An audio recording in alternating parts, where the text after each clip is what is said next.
আল্লামা দেলোয়ার হোসেন সাঈদী রাহিমাহুল্লাহ তার মতো একজন কোরআনের পাখিকে তারা পর্যন্ত নির্মম নির্যাতন করে করে মৃত্যুর কোলে ঠেলে দিয়েছে।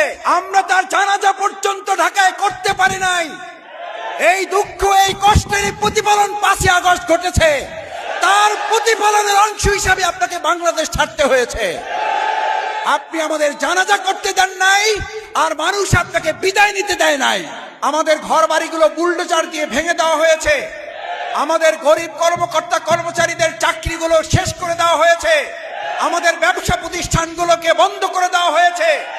আমাদেরকে 1 সেকেন্ডের জন্য অধিকার আদায়ের আন্দোলনে থামিয়ে দেওয়া যায় নাই। আমাদের এই দেশকে অঙ্গরাজ্য পরিণত করার জন্য 15.5 বছর মূলত আমাদের উপর জুলুম করা হয়েছে। বাংলাদেশ জামাত ইসলামী জীবন বাজি রেখে সেই অঙ্গরাজ্য থেকে বাংলাদেশকে অর্থবহ স্বাধীন করে রাখার জন্য আমাদের নেতৃবৃন্দ ফাঁসির মঞ্চে গিয়েছে। আমরা সেকেন্ডের জন্য পালিয়ে যাই নাই। জুলাই এবং আগস্টের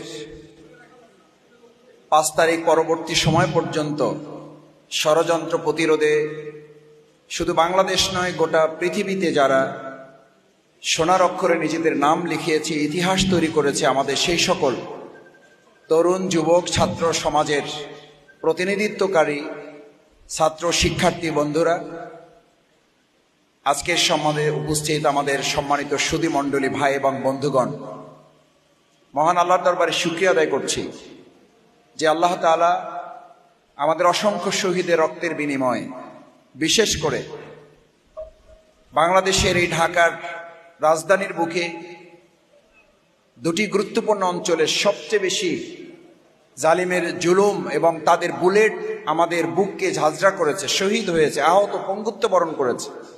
তার মধ্যে যে অঞ্চলটি গোটা বাংলাদেশ নয় পৃথিবীতে পরিচিতি পেয়েছে, সেই অঞ্চল হচ্ছে যাত্রাবাড়ি, কদমতলী, শনির আখড়াই অঞ্চল।